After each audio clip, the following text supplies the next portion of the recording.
The guys ask me sometimes, like, what do you do when really unattractive girls show up? I'm like, let them in. I let them in because it's the first time anyone has ever showed them. Like, it's just so crazy to me when some of these girls walk up and they'll see like some of these other girls that are always in the top 3 and they're like, yeah, I'm just as pretty as her. And it's like, what the are you thinking? And memes have connected me with the most beautiful women I have ever seen in my life. Like, they literally like won't respond to anything, and I send them a meme, and then they want to hang out. I have never seen anything work like memes, so I disagree with that. I think they have to be really good memes. They have to be really now with the and emojis. misogynistic. Here's the thing with the emojis. When I do like a bikini competition, I'm going to say it's a $30,000 bikini competition. I'm going to have a bag of money and then say bikini competition and then have a swimsuit. And I don't do it to be cute. I do it to make, just in case a girl has brain damage, so that she understands what's going on. Because he was like, they're diminishing your words, but I don't think it is. I think you can actually use emojis to like explain. Can accentuate your words. Yeah, for sure. So like there's like 3 dates for the bikini competition. I'll put the little calendar emoji, and I'll do that because like some girl, not you guys obviously, but some girls, I don't know if you know this, some girls are dumb. They're like, they just, and they don't understand. Like, literally, you'll send them the thing and like, what city is this in? Why don't you look at the invite that I just sent you that tells you what city it's in? And so from that standpoint, just like your message. They're just, yeah. Again, Bismarck, I agree with the emoji thing. I can see, I use it to simplify things, and also I write real short messages. But the memes thing, I just think he hasn't tried the right memes yet. Because the right memes, like Kindly Meyer sends me a meme every morning. She sends them to me. Sent me one on this call. She sends me one all the time, and so that works. I mean, no, but he is right though. Most of the time, I can tell when a girl likes me when she's sending me memes. So she should be sending more than you. But the thing is, they have to be the right memes. They have to go like real deep. Here's the thing, though. It's the girls who send the most misogynistic, most up memes. It's crazy. Yeah.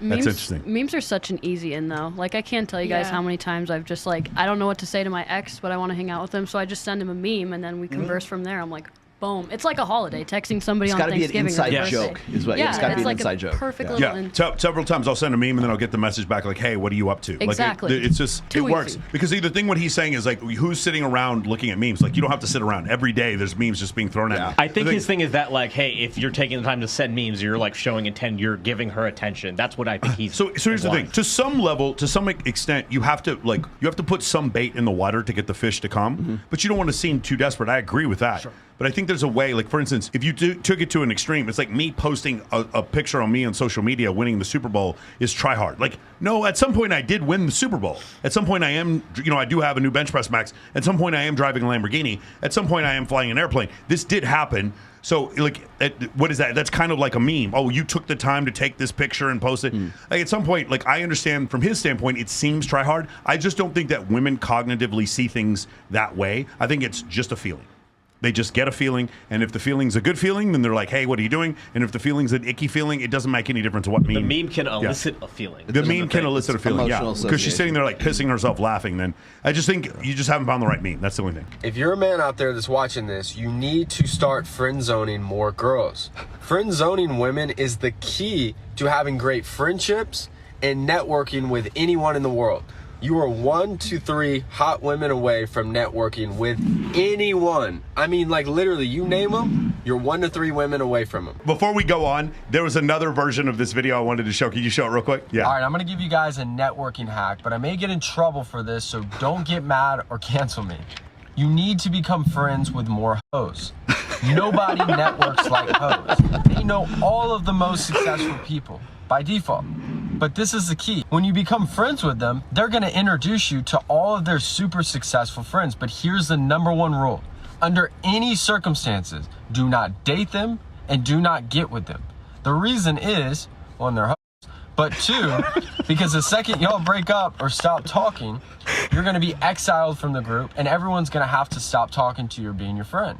If you never cross that line, you're plugged in and connected basically forever. Such a great point. I feel like he just went on MOAmentoring.com, just ripped the sales letter off the website. So here's the thing, like, because we're going to play one with Sadia Khan where she says the same thing. I'm not saying that they got this from me directly, but they got this from me indirectly, because in 2008, I was saying you need to have as many female friends as possible, and I was getting eviscerated and crucified. By who? By all the guys in the dating community saying that you men and women need to be friends. Now everyone's saying it, and they're like, they just got this out of thin air. I don't know if I believe they got this out of thin air. It's just funny how all of a sudden the times have changed. What do you guys think about this? Being friends with more Bailey, you think guys should do that? Yeah, I think it's definitely a good tactic. Yeah. And you shouldn't like settle down with them if your like only idea is to have more of a social circle. That's super smart. Yeah, I said every guy should have one huge slut friend because you learn so much from having a huge guys. Seriously, if you have like a couple of female friends who like they're in sugar babies while doing porn on the side and they just show you all the text messages and you don't sleep with them,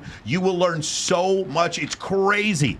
Yeah, I think it's 100% a good advice. See, Milana, we friend zone each other because we don't play on the same field at all. Actually, that's not true. She'll take all the girls from me. Go ahead, Tristan. Oh, it's 100% true. I mean, that's how I met you. Bro, to be fair, we need to hire some hoes to work on the sales team. Am I wrong? Could we maybe hire some hoes to work on the sales team? I've learned the most sales techniques not from sales trainers, but from strippers. Yeah. I've learned strippers the are most incredible. Influence from strippers than anybody. Yeah, absolutely. Well, what do you think? Like, what did they teach you? I mean, it's just everything. Like they know how to get into like your emotions. They know how to make the dude like cry. Okay, they make you think that they actually like you, and then they take your money, and then you leave. So they're the best salesman on planet Earth? 100%. 100%. It's not even a question. They've low-key studied I've had psychology. an idea for the company. We should just have one of the guys on the team just go to Sapphire and just spend the night, and whichever one he falls in love with, that's who we hire. Yeah, I agree with that. Which one works? Go ahead. Yeah. Sam Marino, what do you think about being friends with I agree with the advice. Okay, got it. Yeah, we talked about this the last time I was on the show too, actually. And But I was doing it for a a different reason. By the way, I didn't want to call them those, but I have some female friends that have been like engaged 7 times, and like every time they take me out, they're introducing me to another dude who has a Bentley is worth $400 million. It's the craziest thing I've ever seen. And they're right. It's if you don't sleep with them, then you never break the relationship, so they never have to pick sides. You guys know something. If you have a friend group and you also in a relationship, when you break up, it is like a divorce. People are going to pick sides, but it never has to happen if you guys are just friends. And so that's the best way to do it. No, I'll just chime in real quick because I have a lot of people who say like, why do you hang out with Tiffany Fox? Why do you hang out with like Domo? And I'm just like, you know what? They're some of the most honest people. Like if you're a like, what are you going to say? That's what you do, right? They tend to be some of the most self-insightful, they'll honest own it people. for sure. Yeah, they'll own it. Well, they're self-aware. They're like if you talk to somebody, even Savannah Stagg was self-aware. She's just like, I understand that I'm like this, and I appreciate that because the problem is so often men who are young, they're delusional, they're paying women for sex or whatever. There's a lot of women who are young. They're like, oh, because I match with 2,000 people on a dating app, therefore I'm a 10. And the thing is, I'll tell you this right now. We do a bikini competition. Every year I do several of them. I got 4 of them set up in San Diego. This Sunday we're going to be at the Pendry Hotel. And the thing about the bikini competition is the guys ask me sometimes, like, what do you do when really unattractive girls show up? I'm like, let them in. I let them in because it's the first time anyone has ever showed them. Like, it's just so crazy to me when some of these girls walk up and they'll see like Masha or they'll see Ambry McKee or they'll see like Olivia, like some of these other girls that are always in the top 3. You know what I'm saying? And they're like, yeah, I'm just as pretty as her. And it's like, what the are you thinking? And they just get done. It's like literally me. Just I'm in an NBA game because I hit a couple of threes in practice yesterday, and I just get destroyed.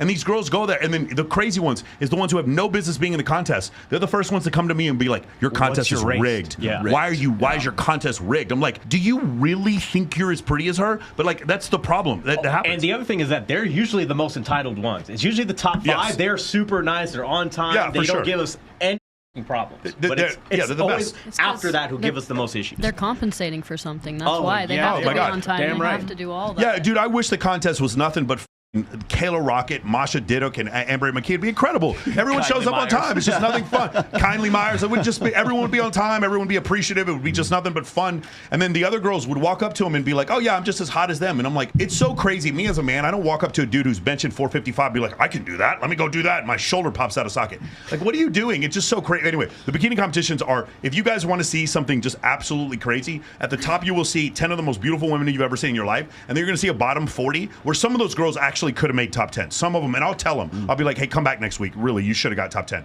But some of them are like, hey, congratulations. Thank you. That was very brave of what you did getting up there. That was awesome. But it was like, how did you think this was going to, like, I know I should not be in an IBFF pro bodybuilding competition. How do I know that? How am I aware enough to see that? You know what I'm saying? Did you see that Miss Alabama? It's just, I mean, the girl's like big as a house. It was just in the news recently. And I'm like, see, what happens is when women see that and then they go, you know what? If she can be I don't know, Miss USA or whatever she won the award for. Like, she's morbidly Oh, obese. but if Miss Alabama changes the criteria of what they're doing, then I agree. But they're not. If that's why I like Swimsuit USA. You guys remember, for those of you who want to check out something, for those of you who remember, the Miss USA competition used to have a swimsuit portion and they got rid of it. Well, if you like that, then go watch Swimsuit USA because it's nothing but the swimsuit portion. And I'm the host of that, and it is phenomenal. It's basically a bikini competition. No offense to you guys, but there's no tattoos and no fans. That's the only rules. Yeah. And it's not rigged. And it's not rigged. So it's pretty amazing. Yeah,